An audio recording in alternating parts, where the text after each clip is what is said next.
It is October 2019. You are standing in line outside a bank in Beirut. The morning air is warm. The city is loud the way it always is. Motorbikes cutting through traffic. Vendors selling coffee on the corner. The smell of diesel and jasmine mixing in the street. Nothing feels wrong. And that is exactly the problem.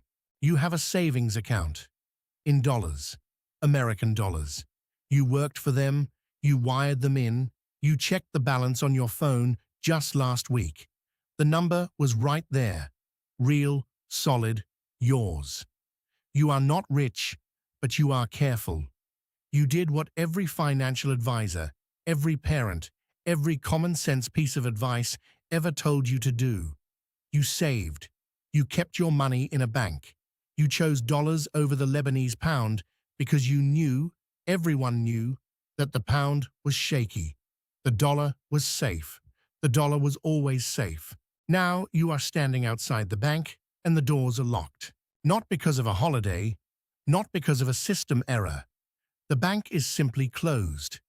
And when you call the number on the back of your card, a recorded voice tells you to visit your nearest branch. You are standing at your nearest branch. The lights inside are off. By the end of that week, banks across Lebanon quietly introduce what they will never officially call a freeze. They call it capital controls. They tell you that you can withdraw, just not everything, not in dollars, and not without waiting. The limits they set are not written down anywhere. They change from branch to branch, from teller to teller, from day to day. One branch will give you $300 a month. Another will offer you the equivalent in Lebanese pounds, but at an exchange rate so favorable to the bank that your $300 becomes worth 90, maybe 80, maybe less by Thursday. You watch a woman in a green coat argue with a manager through a glass partition. She has a child with her. She needs money for a medical bill. The manager shrugs. There is nothing he can do. That is what he says. There is nothing he can do. He is not lying. By the following spring, the Lebanese pound has lost more than 70% of its value. By 2023, that number will cross 95%. $170 billion in deposits, the savings of an entire country's working and middle class, are effectively frozen, devalued, or simply gone. People who spent their careers building something watch it dissolve, not in a war, not in a single dramatic moment of theft, but in a slow, grinding series of decisions made behind closed doors by people they never elected and will never be able to hold accountable. And here is the part that should stop you cold. Lebanon did not go to war. No bombs fell on the financial district. There was no single corrupt official who stole the money in a night and fled the country. This was not a movie villain moment. The collapse of Lebanon's financial system was the result of 50 years of accumulated debt. Quiet debt, boring debt, the kind of debt that appears in footnotes of IMF reports that nobody reads, the kind of debt that economists call manageable, right up until the moment it is not. What triggered the final collapse? The moment the first domino fell was a proposed tax, a tiny tax, a fee on WhatsApp calls, $3 a month. When the government announced it in October 2019, people took to the streets, not because $3 would break them, because $3 was proof that the government had run out of other ideas. The streets filled, the government backed down, but the signal had already been sent to anyone paying attention. The system was not bending. It was breaking. Within weeks, banks began their unofficial lockdowns. Within months, the currency was in free fall. Within 2 years, more than 80% of the Lebanese population had fallen below the poverty line. That figure comes directly from the United Nations, not an opposition group, not a think tank with an agenda, the United Nations. In the streets of Beirut, people began to do something that would have seemed absurd to them 2 years earlier. A retired schoolteacher named Mariam Farhat walked into her bank branch on a Tuesday morning in August 2022 with a toy gun, a child's plastic water pistol painted black, and demanded her own savings. She got them. She was cheered in the street. She was not prosecuted. She became a symbol. Let that image sit with you for a moment. A retired schoolteacher, a toy gun, her own money, and then ask yourself the question that this story is really asking. If it happened there, what makes you certain it cannot happen here? If you find this kind of financial history useful, please consider subscribing. It really supports the channel and helps me keep making these videos. And write your city or country in the comments. I'm genuinely curious to see where everyone is watching from and how this story connects people from different parts of the world. You have money in a bank right now. Maybe it is a checking account, maybe a savings account, maybe a CD you set up 3 years ago because the interest rate finally made it worth it. Maybe it is not a fortune, but it is yours. You earned it. You protected it. You made the responsible choice. And somewhere in the back of your mind, without ever saying it out loud, you believe that it will be there when you need it. That is not naive. That is just what it means to live inside a system you trust. But here is the question I need you to sit with for the next few minutes.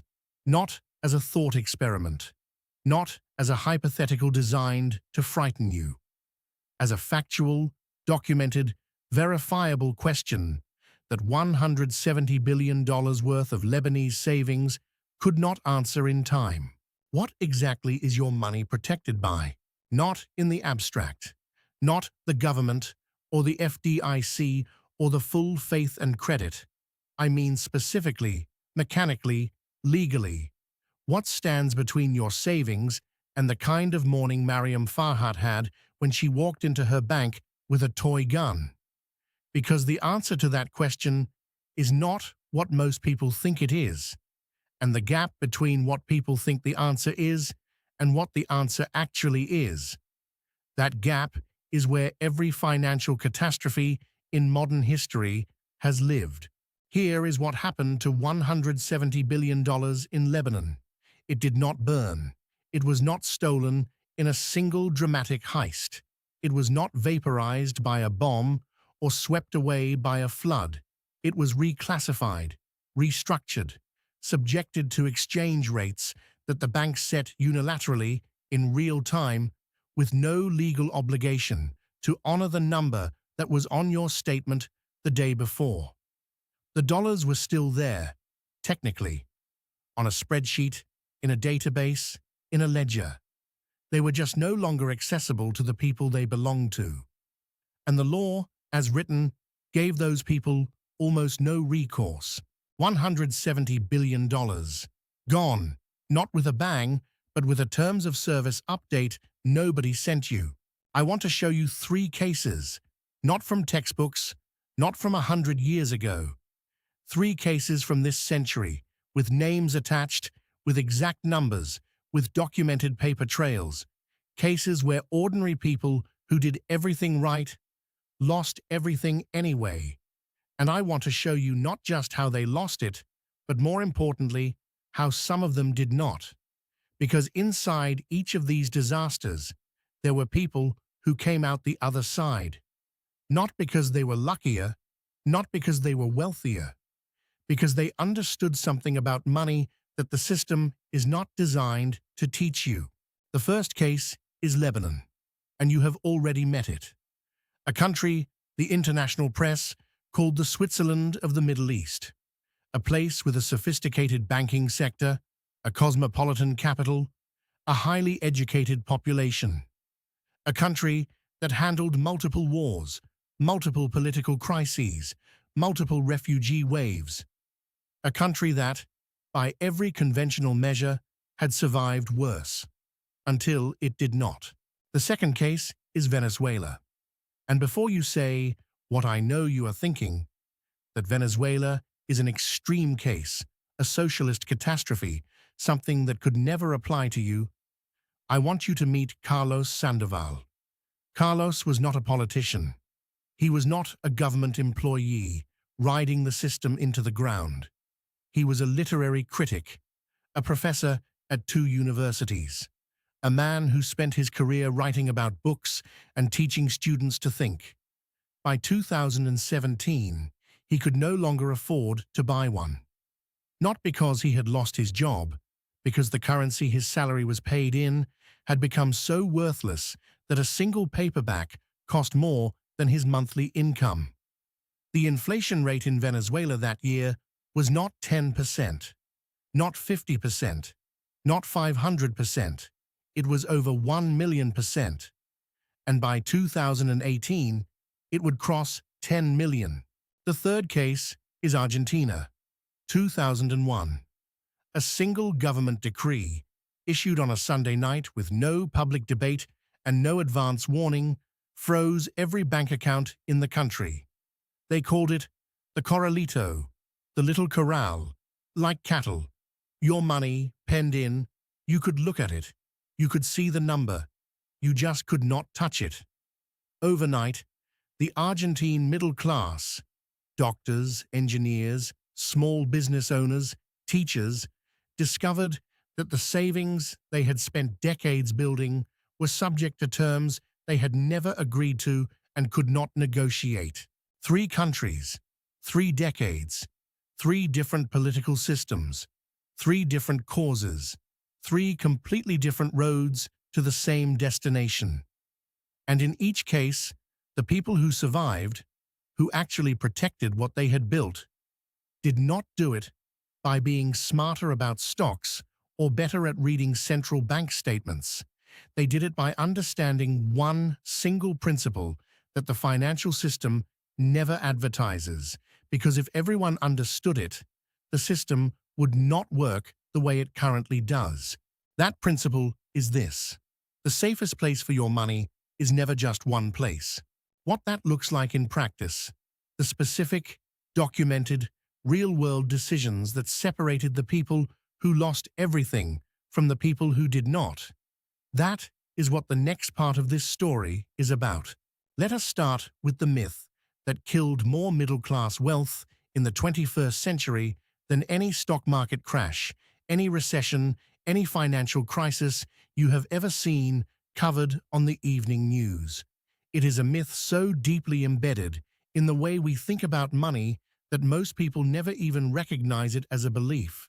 They think it is just a fact. The myth is this: money in a bank is safe. Not money under a mattress, not money in a shoebox. Money in a bank, insured, regulated, monitored, backed by a government that has every incentive to keep the system running. That kind of money, the kind you have right now. The myth is not that banks never fail. Everyone knows banks can fail. The myth is that when they do, the system catches you, that the rules protect you, that your dollars remain your dollars regardless of what happens to the institution holding them. That belief, that quiet, unexamined assumption, is the single most expensive idea the modern middle class has ever held. Let us go back to Beirut. By the end of 2021, the Lebanese pound had lost more than 90% of its value against the dollar. But remember, many Lebanese savers had dollar accounts. They were not holding pounds. They specifically chose dollars to avoid exactly this kind of collapse. They were right about the problem and wrong about the solution, because the solution they chose, dollar accounts in Lebanese banks, turned out to be subject to the same controls as everything else. The banks converted their dollars to pounds at official rates that bore no relationship to reality. A deposit of $10,000 on paper remained $10,000. In practice, at the street exchange rate, it was worth less than $500. Her name was Nadia Weber. She was 53 years old, a retired pharmacist from the Hamra district of Beirut. She had spent 26 years building a practice, selling it when she retired, and depositing the proceeds, $220,000, into a Lebanese bank account.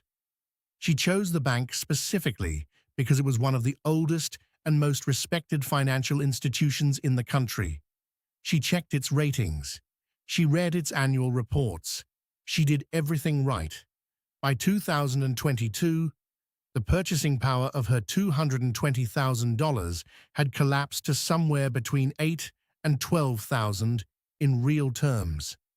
She told a reporter from the Financial Times that she felt as though she had been robbed in slow motion, in broad daylight, by people wearing suits and carrying briefcases, and that the law had held the door open for them. That is not a metaphor. That is a description of a documented legal mechanism. Now let us go to Caracas. The myth in Venezuela was different, and in some ways more seductive. Venezuela was not a poor country. It was not a badly positioned country. It sat on top of the largest proven oil reserves on the planet. More than 300 billion barrels, more than Saudi Arabia, more than Iraq, more than Canada. For decades, that fact functioned as a kind of psychological insurance policy for every Venezuelan who thought about the future. A country with that much oil cannot fail. A country with that much oil has options. A country with that much oil will always be able to pay its bills.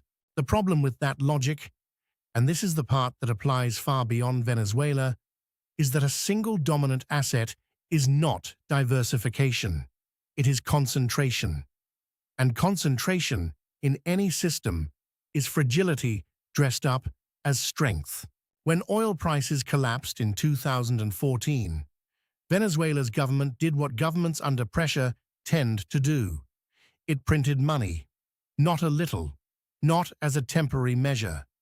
It printed money the way a drowning man grabs at anything within reach, desperately, continuously, without a plan, beyond surviving the next few weeks. The bolivar, Venezuela's currency, entered a death spiral. Prices doubled, then doubled again, then doubled so many times that economists had to invent new language to describe what was happening. By 2018, the International Monetary Fund estimated annual inflation at 1,700,000%. By the following year, some measures put it above 10 million. Carlos Sandoval, the literary critic, the professor, kept a journal during those years. He wrote about going to the market and doing the calculation in his head, converting prices into what they would have meant 5 years earlier, just to stay anchored to some sense of reality. A dozen eggs cost more than his weekly salary. A taxi ride across the city cost more than a month of groceries had cost in 2012. He wrote that the most disorienting part was not the poverty. It was the speed. The way a country could look completely normal on a Tuesday and be unrecognizable by the following Thursday. The people who survived in Venezuela, who maintained anything resembling a stable life, shared one characteristic above almost all others. They had dollars, physical dollars, not dollar accounts in Venezuelan banks, which were subject to the same exchange controls and government intervention as everything else. Actual paper bills, held outside the banking system, exchanged on the informal market that the government called illegal and that every Venezuelan called survival. Those who had accumulated even a few $1,000s in cash before the collapse found that they were living in a parallel economy, one where prices made sense, where transactions were possible, where life continued at something close to its previous pace. Those who had trusted the official system had nothing. And then there is Argentina, 2001, a Sunday night in December. The Minister of Economy went on television and announced what would become known as the Corralito. All bank accounts in Argentina were frozen, effective immediately. Citizens could withdraw no more than 250 pesos per week. which, given that the peso was officially pegged 1-to-1 with the dollar, was technically $250. Except the peg broke within weeks.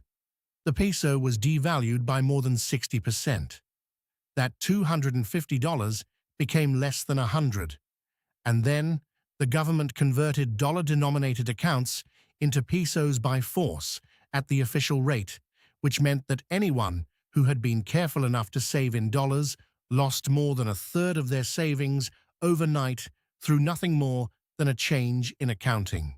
The Argentine middle class, historically one of the most prosperous in Latin America, a class that prided itself on education, on financial literacy, on not being naive, took to the streets banging pots and pans in what became known as the cacerolazo.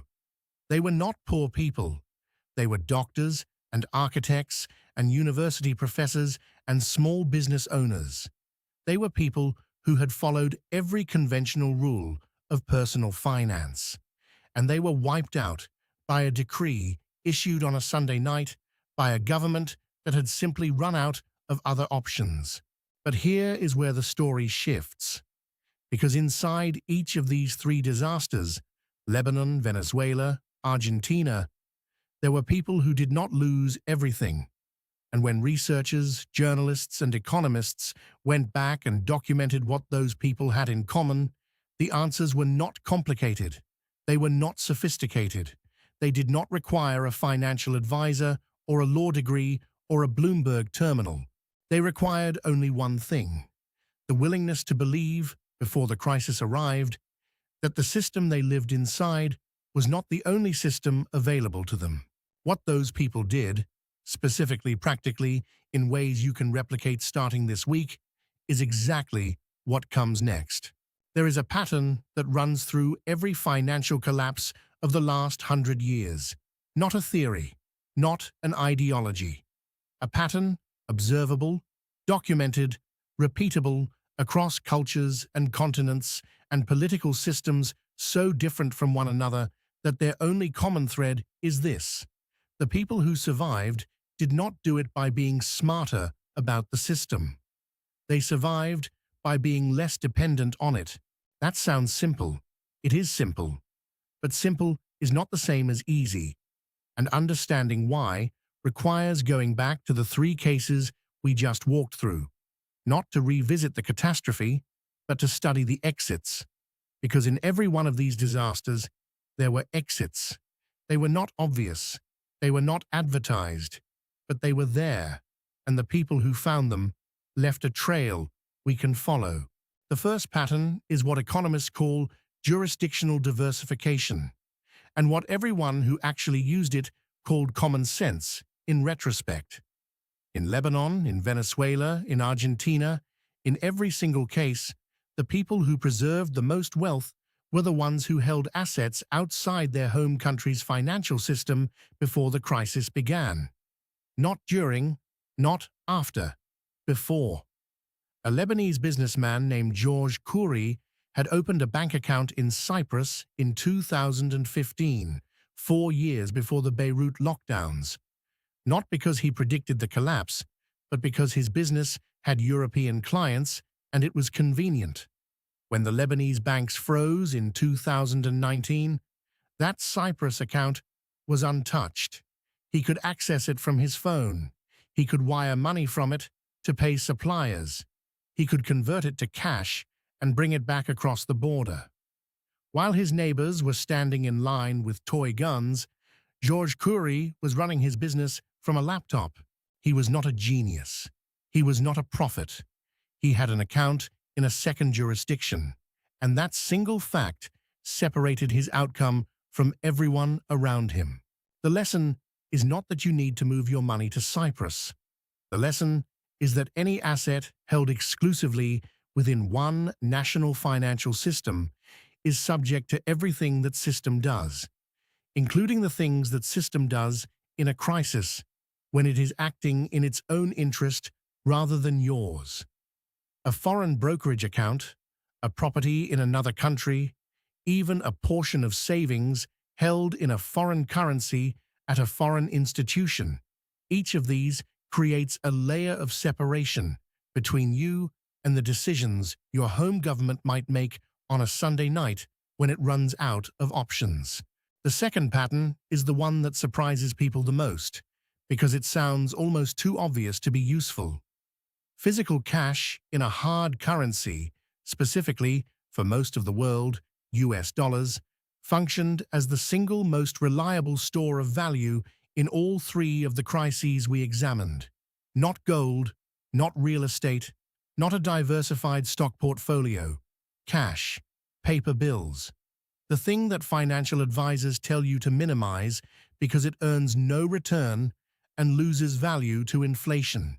In Venezuela, a family in Caracas named the Montillas had kept $3,000 in cash, physical bills, in an envelope, in a drawer, because the father, Ricardo Montilla, had lived through an earlier currency crisis in the 1990s and never fully trusted banks again. When the Bolivar collapsed, those $3,000 did not collapse with it. They became worth more in local purchasing power every single week, because everyone around them was desperate for hard currency and willing to trade almost anything for it. $3,000 bought the Montilla family 18 months of relative stability, food, medicine, school fees, while neighbors with Bolivar savings or bank accounts watched everything evaporate. $3,000, an envelope in a drawer, 18 months of survival. The point is not that you should stuff cash in your mattress. The point is that physical currency in the right denomination, held outside the banking system, is not the paranoid behavior of a conspiracy theorist. It is the documented survival strategy of ordinary people in 3 separate countries, on 3 separate continents, in 3 separate decades. The question is not whether it works. The historical record has already answered that question. The question is how much and in what form and where. The third pattern is the one that Wall Street finds most inconvenient, because it directly contradicts the core product they are selling. In every one of these crises, financial instruments, savings accounts, government bonds, insurance policies, pension funds failed before physical assets did. The Lebanese pound bonds that banks had encouraged their clients to buy as safe, government-backed investments became worthless when the government restructured its debt. The Argentine pension funds that had been mandatory, government-administered, and described as ironclad protection for retirement were nationalized and raided in 2008, 3 years before the crisis, as a preview. The Venezuelan government bonds that international investors had bought for their high yields defaulted completely. Meanwhile, land held its value. Physical inventory held its value. Tools, equipment, productive capacity, things that make or grow something real, held their value. A farmer outside Buenos Aires named Elena Bassi lost every peso in her bank account to the Corralito. But her land was still her land. Her cattle were still her cattle. Her harvest that spring was still her harvest.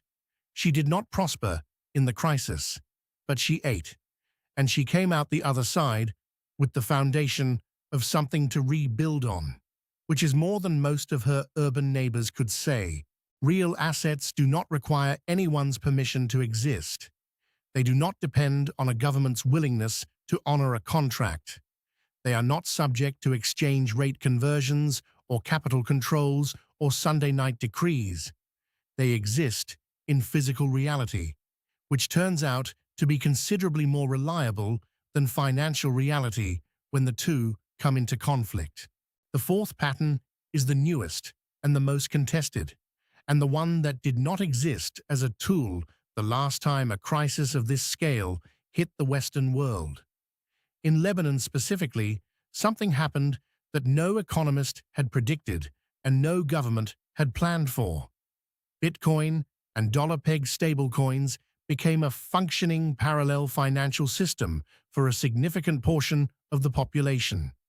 By 2022, Lebanon ranked in the top 10 countries globally for cryptocurrency adoption. Not because Lebanese people were tech enthusiasts, but because they were desperate for any financial rail that the banks did not control. A 28-year-old graphic designer in Beirut named Tarek Nassar had begun accepting payment in USDC, a dollar-pegged stablecoin, from his international clients in 2020. He did not do it because he believed in crypto ideology. He did it because his Lebanese bank account had started refusing international transfers. When the crisis deepened, his USDC wallet was untouchable by any Lebanese institution. He could spend it through crypto debit cards, convert it to cash through peer-to-peer networks, or simply hold it as the dollar equivalent savings that his bank account could no longer reliably deliver. He lost nothing in the collapse. He was 28 years old, and he had stumbled into the one financial lifeboat that the storm could not capsize. Cryptocurrency is not a magic solution. It carries its own risks: volatility, technical complexity, regulatory uncertainty. But the Lebanese case documents something important. In a 21st century financial crisis, a decentralized digital asset held in a private wallet exists outside the reach of capital controls in a way that no bank account, no matter how dollar-denominated, can claim to match. 4 patterns: jurisdictional diversification, physical hard currency, real assets over financial instruments, and emerging digital alternatives outside the traditional banking system. In 3 different countries, across 3 different decades, the people who used some combination of these 4 things came out of disasters that destroyed everyone around them. Not because they were lucky, not because they were wealthy, because they had made decisions, modest, practical, unglamorous decisions, before the crisis gave them no more decisions to make. The uncomfortable truth is that none of this is complicated. None of it requires a finance degree or a 6-figure income or access to the kind of wealth management that comes with a private banker and a minimum deposit. It requires only one thing that is genuinely difficult: the willingness to act on an uncomfortable possibility before it becomes an undeniable reality. And that is exactly where we are right now. Look at the number for a moment. Just look at it. $36 trillion. That is the current national debt of the United States of America. Not a projection. Not a worst-case scenario from a think tank with an agenda. The official, published, real-time figure that sits on the US Treasury website and updates by the second, like a clock that only moves in one direction. $36 trillion. A number so large that the human brain is not actually built to process it. So let me give you a comparison that might help. If you spent $1 million every single day, starting from the birth of Jesus Christ, you would still not have spent $1 trillion by today. The United States owes 36 of those, and it is borrowing more, roughly $1 trillion in new debt every 100 days. Not every year, every 100 days. Now, here is where I need you to stay with me, because this is the part where most people check out. Not because the information is too complicated, because it is too uncomfortable. The brain has a remarkable ability to file away facts that require action and label them interesting but not urgent. That filing system has destroyed more middle-class wealth than any market crash in history. Because the people of Beirut filed away the IMF warnings about Lebanese debt for a decade. The people of Caracas filed away the falling oil prices in 2014.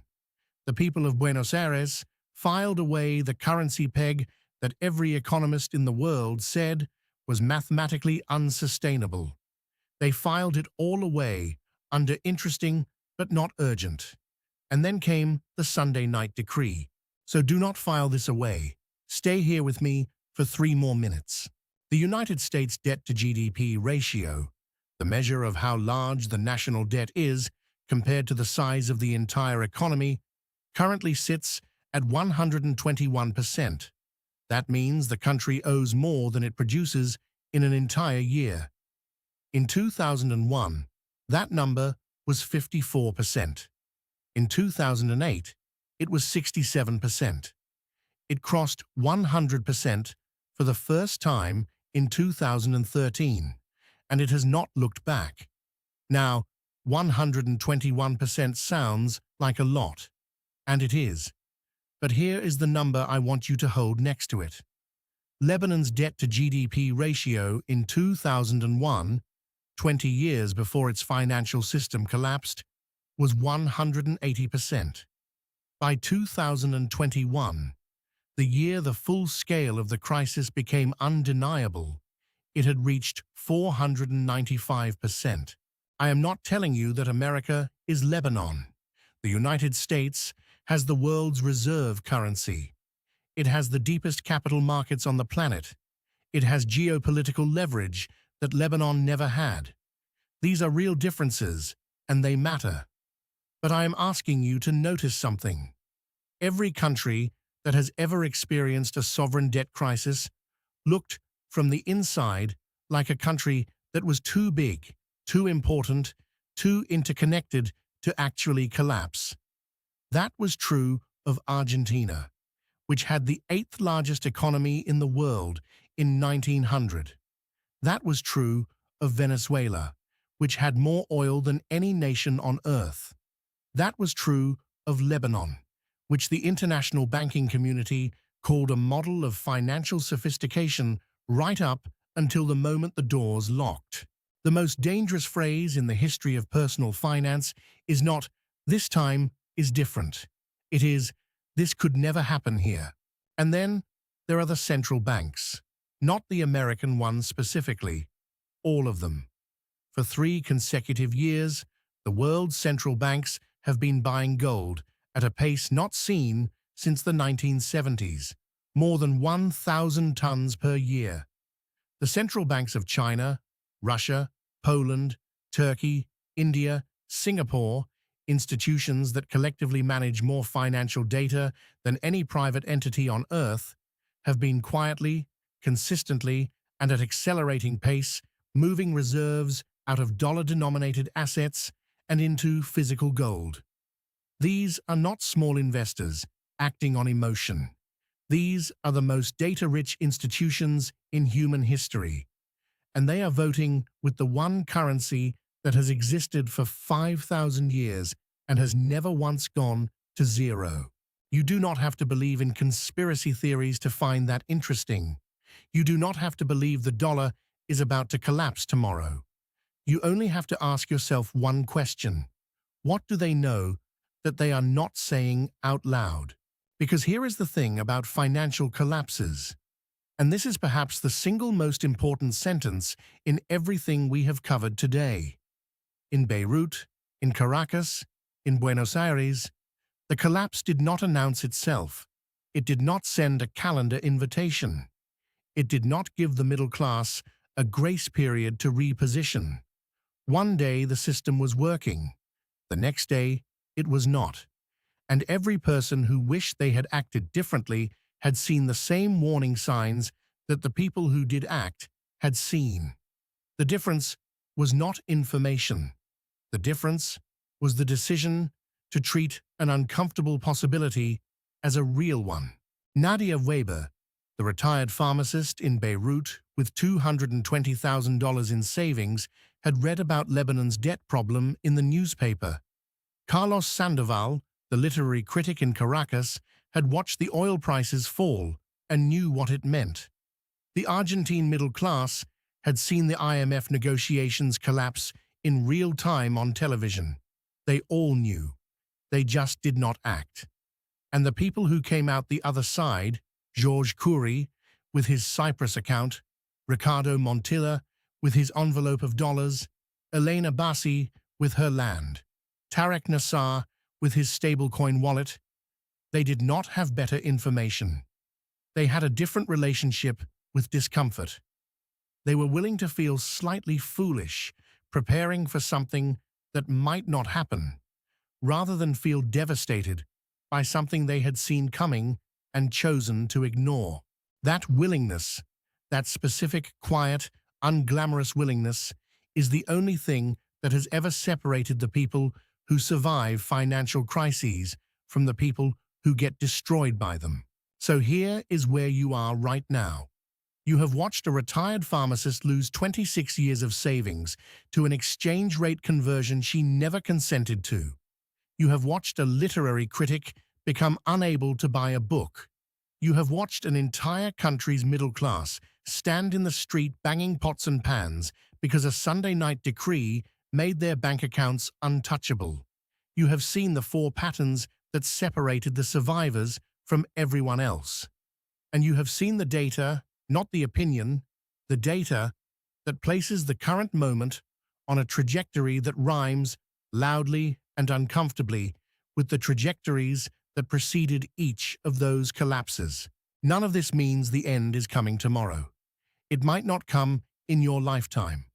The system has more resilience than its critics admit, and more fragility than its defenders acknowledge, and nobody can tell you with certainty when or whether the tipping point arrives. But here is what I can tell you with certainty, because history has told it to us over and over and over again, without a single exception. The people who waited for certainty before acting did not make it out. Certainty in a financial crisis arrives exactly one day too late. The morning you wake up and know for certain that something is wrong is the morning the banks are already closed. In Beirut, in Caracas, in Buenos Aires. The collapse did not look inevitable a year before it happened. It looked manageable. It looked like a problem the experts were handling. It looked like something that affected other people in other countries, not people like you, not here, not now. It looked inevitable the day after. There is one more story I have not told you. A country that went through something worse than all three of these combined. A hyperinflation so severe that prices doubled every 2 days. A currency so worthless that people burned it for heat because it cost less than firewood. A country that came out the other side. Not because its government saved it, not because the international community intervened in time, because a group of ordinary people with no special training and no extraordinary resources made a set of decisions that protected what mattered most. That country did not survive despite the collapse. It rebuilt because of what the collapse forced it to become. That story, and what it means for you, specifically starting this week, is what comes next.